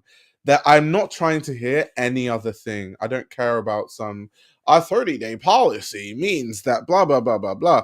I'm not listening to any of that. Like that is insane. And the constant gaslighting, they need to train the staff on exactly how to do customer service because clearly none of them have a clue. Expensive, and I shouldn't be paying for it even after 2 months of it starting to tarnish. If I knew that it was going to tarnish, I would not have purchased this. This just left such a bitter taste in my mouth, Van Cleef in general, because I thought that this was a luxury store. I thought that they had better customer service, better exceptional pieces that they made, and I thought that they stand behind their pieces. Each and every piece should not tarnish, and if it does tarnish, they should want to fix it for you, right? Like, as a brand, like if there's something wrong, I would be like, let me help you fix it. No, they don't even want to help me fix it. The manager at the store is making like there's nothing wrong with this piece. There's no discoloration. That's your finger reflection in it. And by the way, I was being very patient with Van Cleef. I feel like I literally was waiting 4 months for them to help me try to fix this. And now that it came back from the boutique, being professionally polished, now that it came back and now they're telling me that there's nothing wrong with it and how like she can't see it, now I feel like I have to speak up about it. Why is my Van Cleef bracelet still tarnished? Like Van Cleef, you're like a huge luxury brand and you should stand behind all your pieces. If it tarnishes, you should fix it. Exactly what someone is saying in the chat. They're losing millions for refusing to replace 6K, actually 1K, if not less. Exactly, because the raw materials it would actually cost them for them to just replace it as a cost to them, max 1K would have cost them to replace it, if not less. So they were willing to lose hundreds of thousands, tarnish their reputation, have people not want to buy from the brand just because they tried every excuse in the book not to replace the bracelet. That is the dumbest thing I've ever heard of in my life. And the thing is, that's why I said all of the staff need to be put in a training center on, customer service. I think the reason why they behave this way is because they've probably been getting away with it. They've been getting away with it since, and no one had the platform to expose them the way that this is. Because altogether, with all the update videos, at least 100 million views on TikTok on just her page. Then there was all the reactions across TikTok and YouTube. So in total, there's probably close to 100 million views across Instagram, TikTok, probably way more than that, considering all the channels reacting to this, of just bad PR for Van Cleef. Like, that is all because you didn't want to replace the bracelet. How stupid is that? How dumb is that? Luxury brands should use this case as a case study for what happens when your customer service is bad. There should be a warranty in place. But no, it's like, why don't you have warranty on these jewelry pieces? Like, that is like questionable for me. Like, why do you guys not stand behind your jewelry? If this is 18 karat real yellow gold, you should stand behind your pieces. If it does tarnish, you should fix it. Want to help me fix it. Part 2 of the Van Cleef bracelet purchase.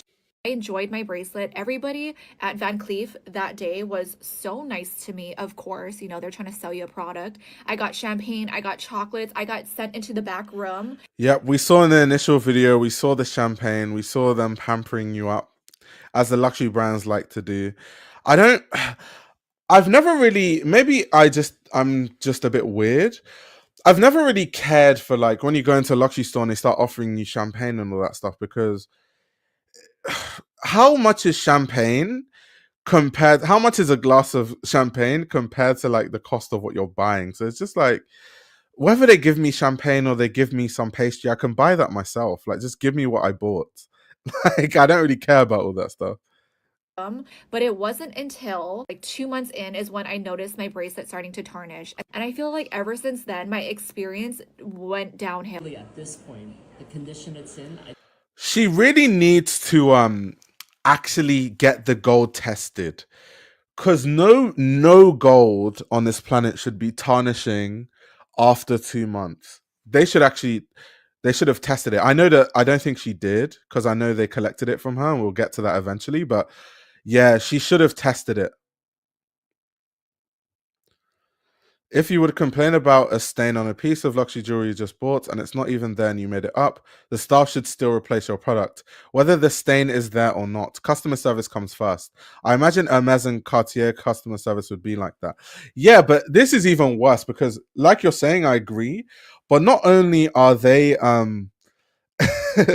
not replacing it, they're gaslighting her into saying that the stain isn't even there, tarnishing isn't even there when it's so clear. She literally said, it's so funny. She literally said, yeah, it's like the reflection of your skin, like it's your finger. That's the really funny part about the whole of it. I don't think it's going to get in any better. Yeah, condition if yeah, you because send it I out didn't again. even, I mean, basically leave the store with it. And I'm like, what? Did you put on perfume today? No, Hey, Venus is saying she got it tested. Did she? What were the results of the test? I'm really, really curious. I didn't put on any perfume. Lotion? No, I have no lotion on me. You didn't I'm put super- anything on this like before you came here? No, but then the male associate, his name is Gordon. He was telling me that he doesn't advise me to send my bracelet back out for repolishing since it's gonna come back looking the same. And you can hear the manager of the store questioning me if I have lotions or perfumes on my wrist because it may be instantly tarnished, like because of that. That's dumb.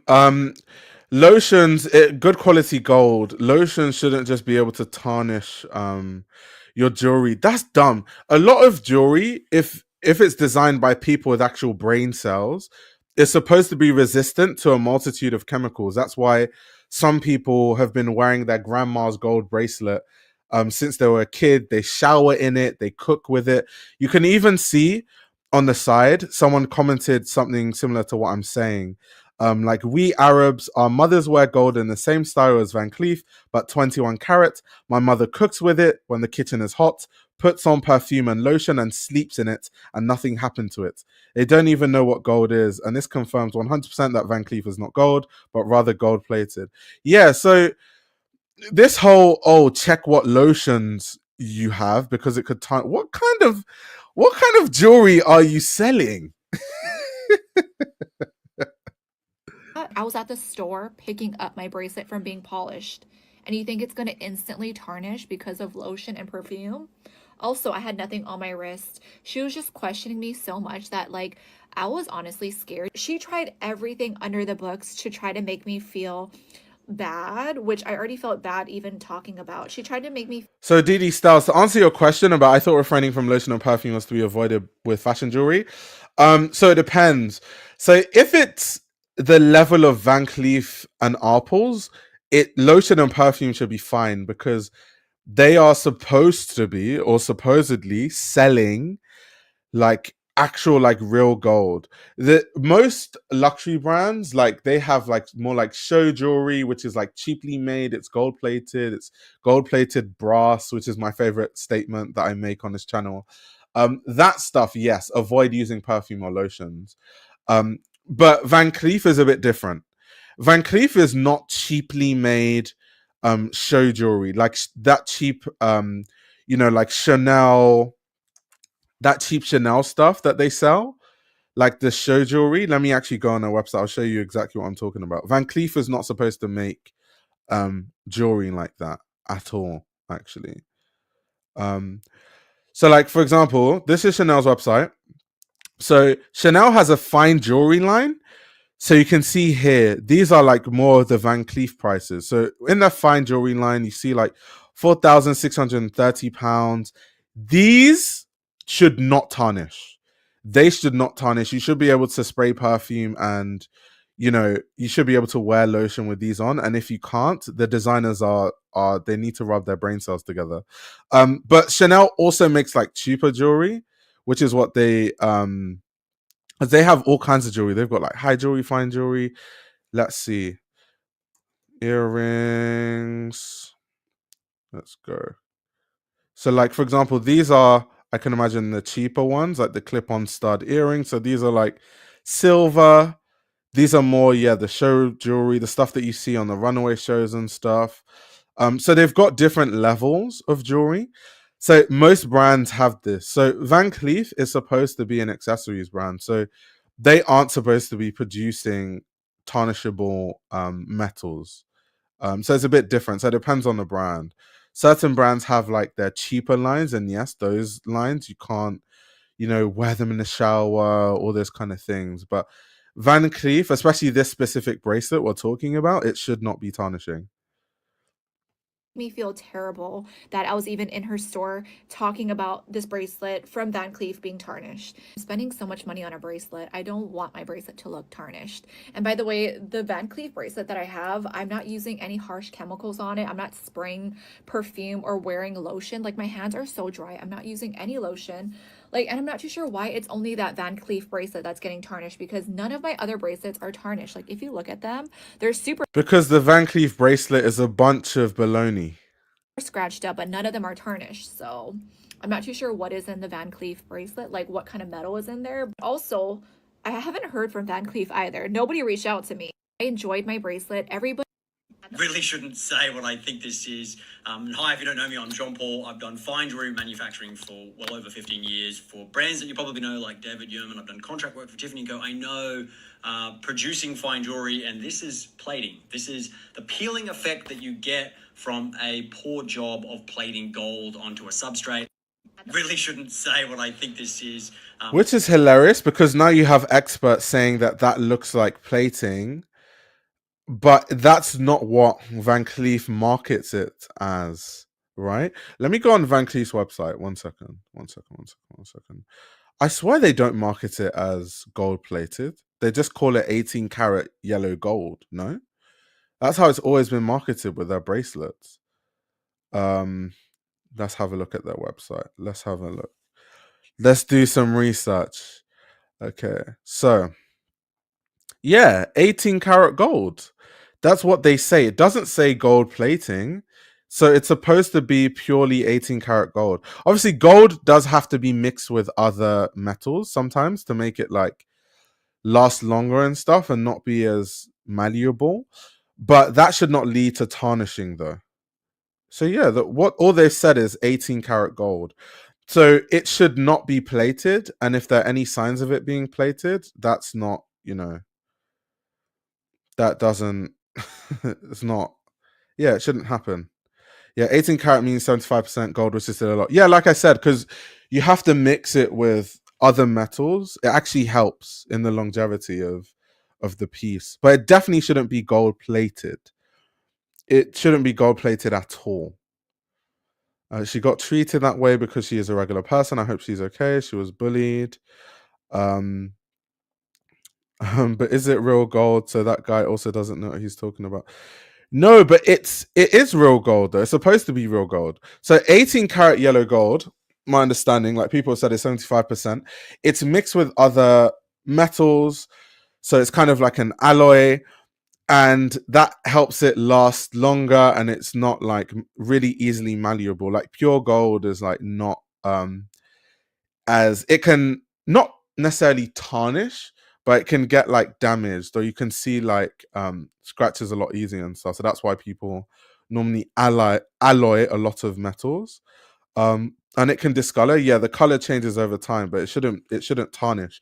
So exactly what I was saying. Usually silver, palladium, copper, zinc is used to mix with the gold. So this is why these brands, I don't like, what are they? I just want to know what exactly they've made the bracelet with. Because why is it tarnishing? Like, what is in there?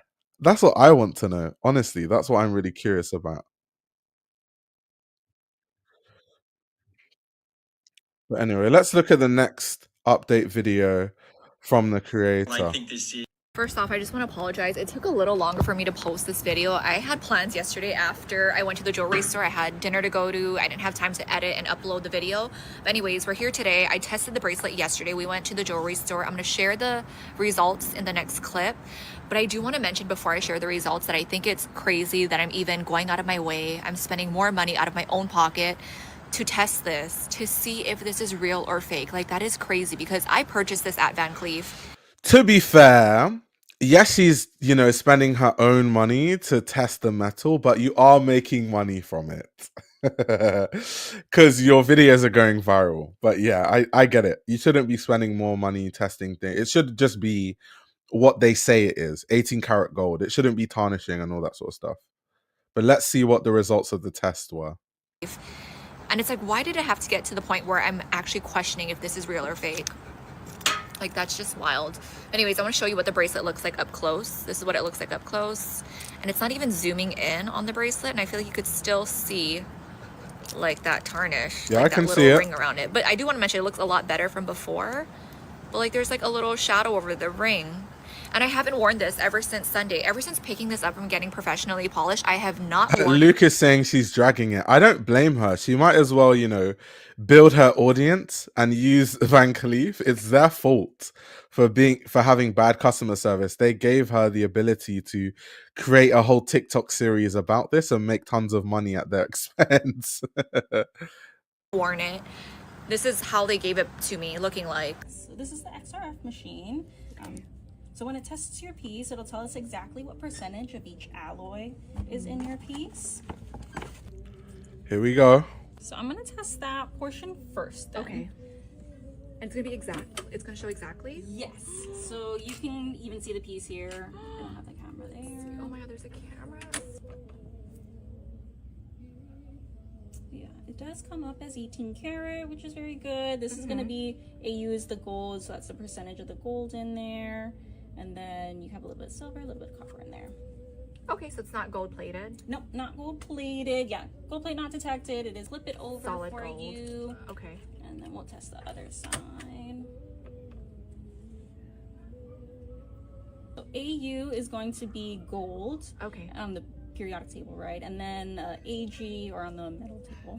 And then AG is going to be the silver. Copper is going to be CU. Okay. So those are all your percentages in there.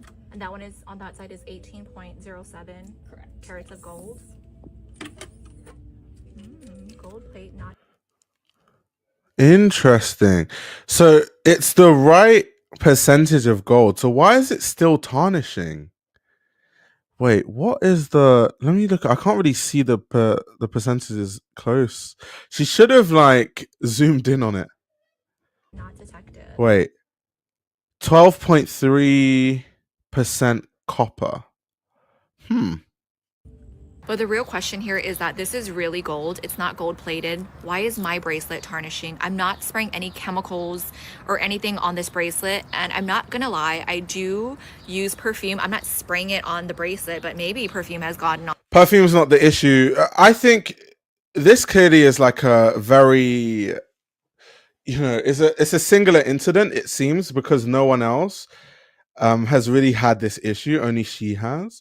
But what Van Cleef and Arpels should have done, and the main issue is the customer service, because if they were smart, they would have just taken the bracelet, clearly seeing the tarnish, like you can clearly see it, and just given her a new one, and then they can figure it out themselves so that they don't have this issue again. They're really dumb, you know. Like, I went to the Celine factory recently, and I was speaking to the Celine team, and they told me that they take a lot of feedback. So every Monday they have like a team meeting where they take the feedback from the stores and try to see how they can improve the products that they're making.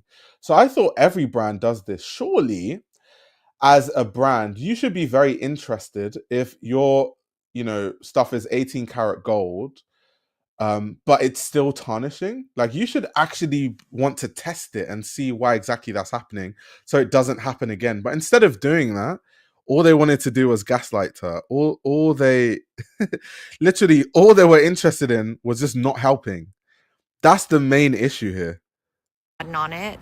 Maybe I put lotion on it. Who knows? I never took this bracelet off ever since getting it because I purchased this thinking that it's really gold. It's very durable. I didn't have to worry about it tarnishing, and it has. I take good care of my pieces. I had these for over 5 years. I'm just not sure why my bracelet is tarnishing. I have friends with this bracelet. I have 4 friends that I know of with this bracelet. There was no tarnish going. Yeah, kind of what guys are saying. Alloys aren't created equal. Something in the process clearly went wrong. Something happened in the process of mixing the two metals together and must have been a mistake in the production process. Which is obviously, it has to be one of these issues, right? Because it's the right percentage of gold. You know, it's an alloy. So I think what it is just they need to figure it out. But they did a masterclass in what you shouldn't do from a customer service standpoint and tried to put it on her.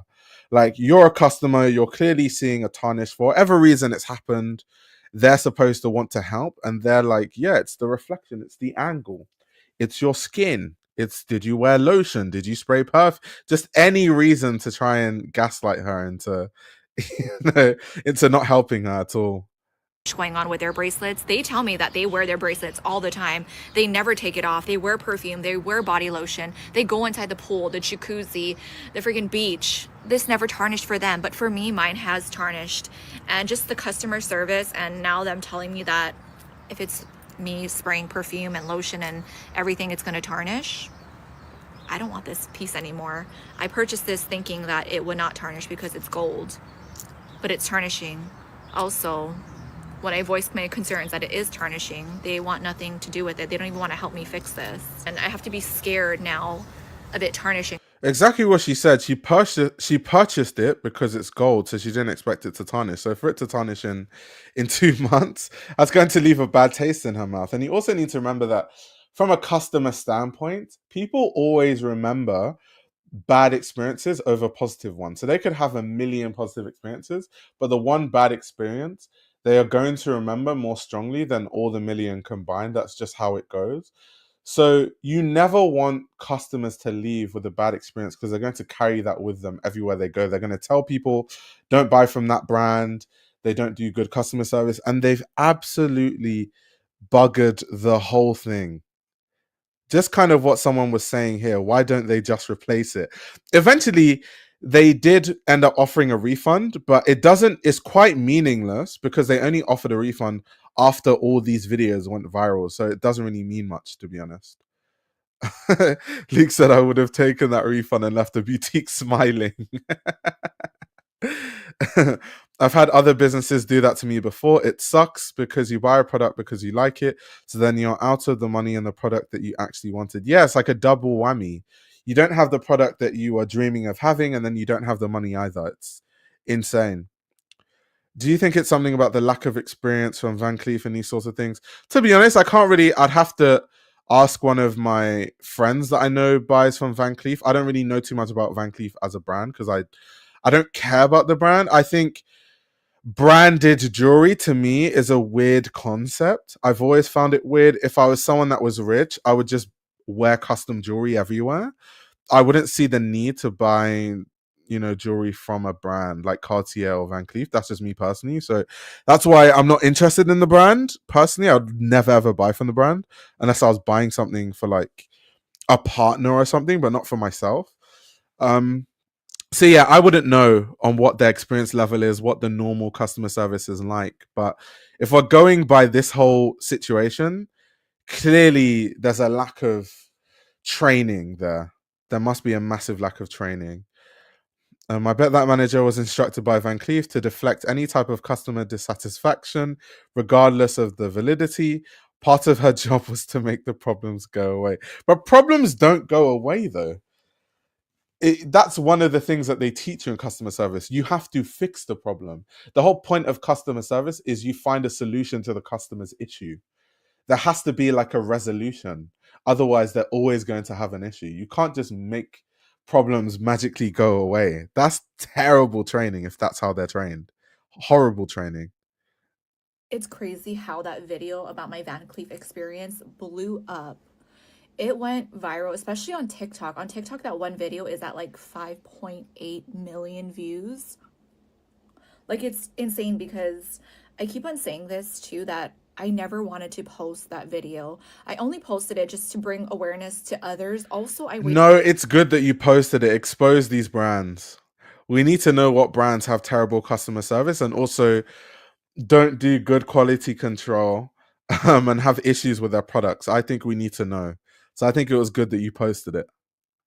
So I waited 2 days, almost 2 days, until posting that video. It happened on Sunday. I waited Sunday. I posted it on Monday night because I didn't get any response from them. When I texted the sales associate after that experience, I texted my sales associate saying that I didn't like how your sales representative treated you, how that lady was treating me, and that I could still see the discoloration. I just don't like how how I was treated, and I'm gonna voice my concerns on social media so other people don't feel the same exact way. They read it. I could see that he read it. And then 1 minute later, the sales representative that I thought was a sales representative, she called me to let me know that she's the manager of the store. What she first said was, "Hi, Monica. I just want to clear things up. I'm the manager of the store." And I was thinking, when I was listening to the voicemail, I was thinking, this is so petty. You're literally calling me just to let me know that you're the manager of the store. And then she goes on to say that, we just want to make you happy. So whatever it is that you want us to do, if you want us to send it out for repair again, we can do that. Or if you want to get an estimate of how much the motif. Isn't that insane? So initially, they told her that you have to either pay to get it polished, to send it to us to get it repolished, which obviously won't work because it didn't work the first time. So why would it work the second time? Or to get that specific part of the bracelet replaced. All of a sudden, now that the video has gone viral, now, oh, we're happy to replace it for you if you want. We can give you a refund. You can replace it.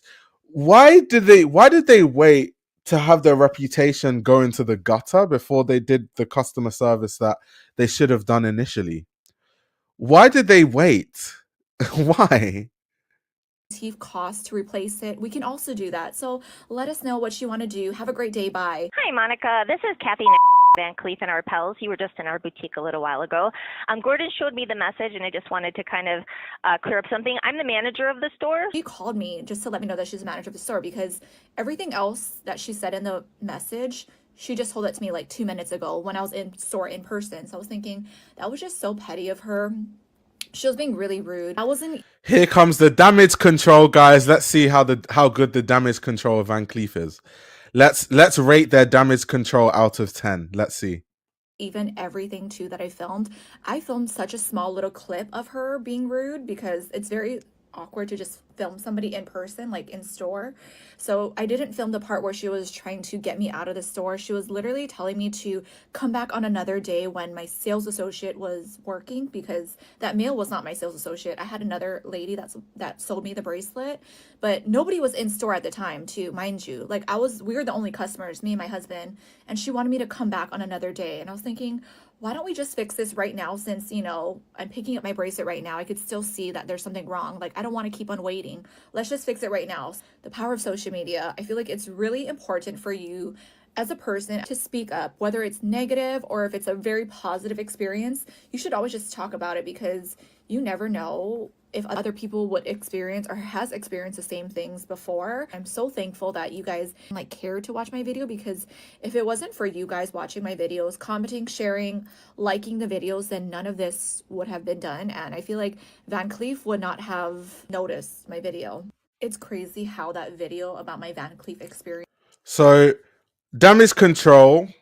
You have the manager complaining about, her face being in the video, not really concerned about making sure that they come to a resolution as quickly as possible so that they lose points for that. Them waiting until a video went viral before they decided to do the customer service, they lose points. I'll give their damage control like 2 out of 10. I know later they gave her a book, which is even worse. They lost points for that. So I'll give that damage control 2 out of 10. The book really made it lose points. The book was insane, but we'll get to the book part. Okay, we're gonna skip that. The Van Cleef bracelet update featuring my foster kittens. And by the way, I just got off the phone with corporate of Van Cleef, and I just feel like after that phone call, it just literally puts my mind into why I'm never going to purchase from them ever again, and why I don't support this brand. What I got off the phone call. So they've lost more points, guys. She got off the phone with corporate, and whatever they said was so bad that it just made her not want to buy from the brand even more. Luke, stop complaining about her dragging it. Of course, I feel like every content creator would do this, because obviously you make money from creating more videos and more videos and doing more updates.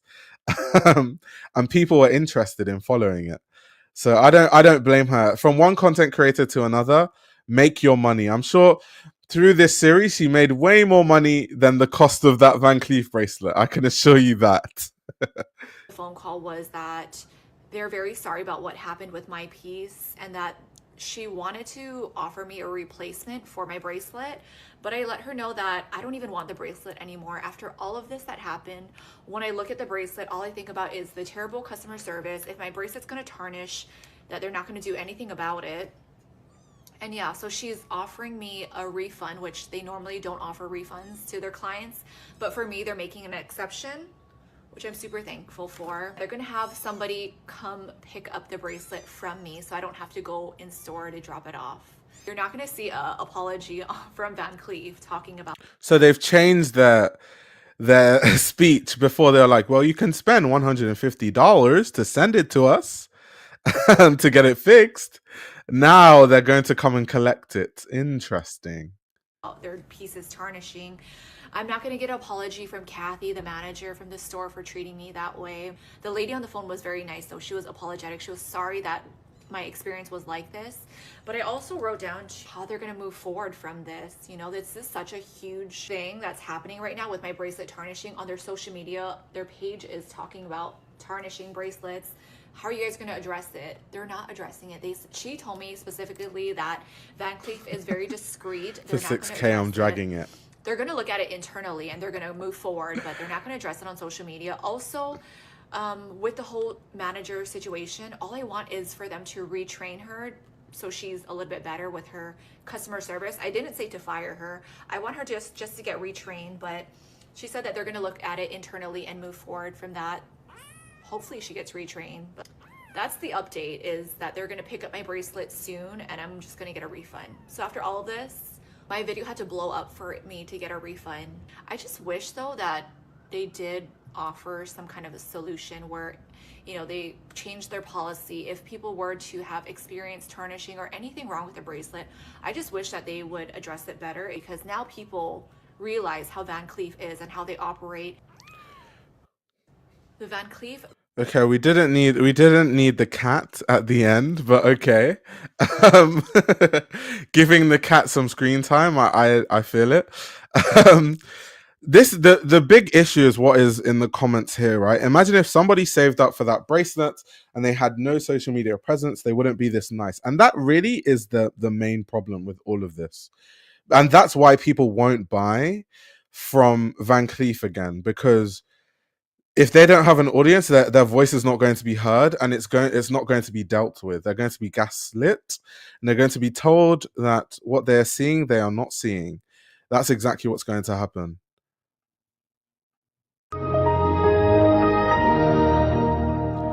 Packing her bracelet. I love. So she's smart, right? Let me tell you why she's really intelligent. So if I was dragging this, I would have, and by the way, I don't have any issues with her dragging it. I know Luke does, but I don't, because because I'm a content creator, so I understand.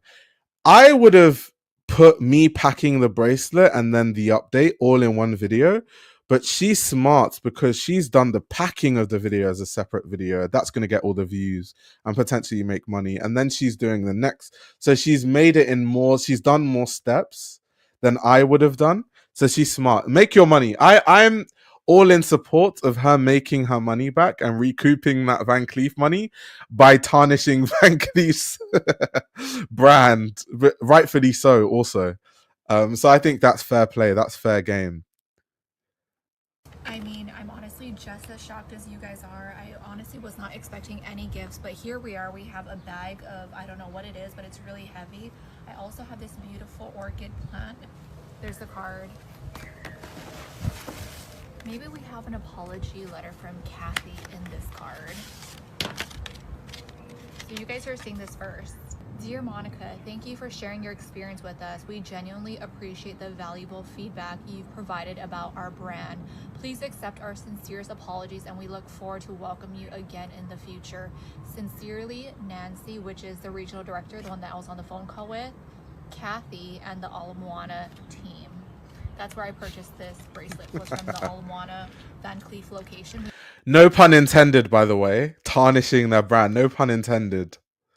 We only have one location in Hawaii, and it's at Ala Shopping Center. So that was very thoughtful that Nancy wrote this card to me. I know it's Nancy that wrote this card too because it said Nancy's name first. She's a regional director. She's the one that called me on the phone and she apologized on behalf of Kathy. So thank you. So just in case you guys don't know what's going on, so they came and collected the bracelet because you said she didn't want, you know, a replacement, because anytime she looks at the bracelet, she'll just think of, you know, the bad customer service she received and all those things.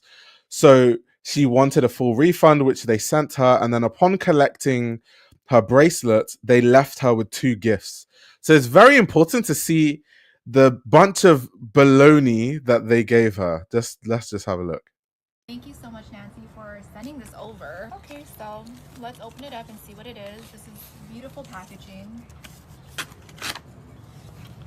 They literally... So guys, they gave her a book and it has the history of Van Cleef and Arpels and it talks about how their products are made, right? So first of all, if they had 2 brain cells to rub together, they would have known that, okay, this person spent quite a lot of money. Why don't we gift her something that costs more than what she spent, just out of let's start going into damage control mode. Let's give her something expensive, first of all. But what they did instead was give her a book and tell her about the process. So it's almost like they're trying to save face by saying that, oh, we have a process, we have this heritage. But it's like, you have all this heritage, but at the end of the day, the bracelet was still tarnished. None of that changes the fact that the bracelet was tarnished. So to kind of insult someone's intelligence by giving them a book about Van Cleef and Arpels is probably, I can't think of a worse gift to give someone in this situation. It's so stupid. It's so dumb. It's so dumb. It's so dumb. Luke is saying it was a petty move. I don't think they were being petty. I think you're giving them too much credit. I just think sometimes a lot of people that work in these corporate spaces, I don't know how they grow up, but some of them are quite disconnected from reality. So they struggle to understand, they struggle to think like a normal person would think, or they struggle to put themselves in the mind of a normal person to understand what the best way to do damage control is, which is why they always do it wrong. Even though, like, every time we react to these videos, it's always common sense that, oh my god, I wouldn't do it that way, I'll do it this way. But it doesn't occur to these kind of people. So I don't think it was being petty. I just think they don't know, to be honest. I think they just aren't aware. This is honestly so funny. Now that I'm reading it, I don't know if they're sending this over to me to try to educate me on their Van Cleef pieces, because when I look at it, it's basically like the process, I think, of Van Cleef and how they make their jewelry. It literally shows you the process of how to craft the freaking motif. Wow. Okay. Well, I mean, I'm honestly just as shocked. So yeah, that's where the story ends, guys. But yeah, I just wanted to cover it because I think it's absolutely ridiculous and it's literally a masterclass in bad PR. Yeah, exactly. They gifted her propaganda about the brand. Yes, an ad as a gift. Oh my gosh, this is an absolute masterclass in terrible PR. This is probably the worst PR I've seen in years. This is so bad. um, But yeah, thank you guys. Thank you very much, guys, for tuning in. I'm just still laughing at this whole situation. It's so ridiculous. I can't believe this is real life. But thank you so much for watching the stream, guys.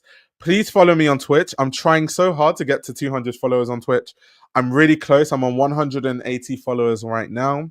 Also, you'll know when I stream because you get notified via Twitch, whereas YouTube is really terrible with notifications. So please, please, please follow me on Twitch.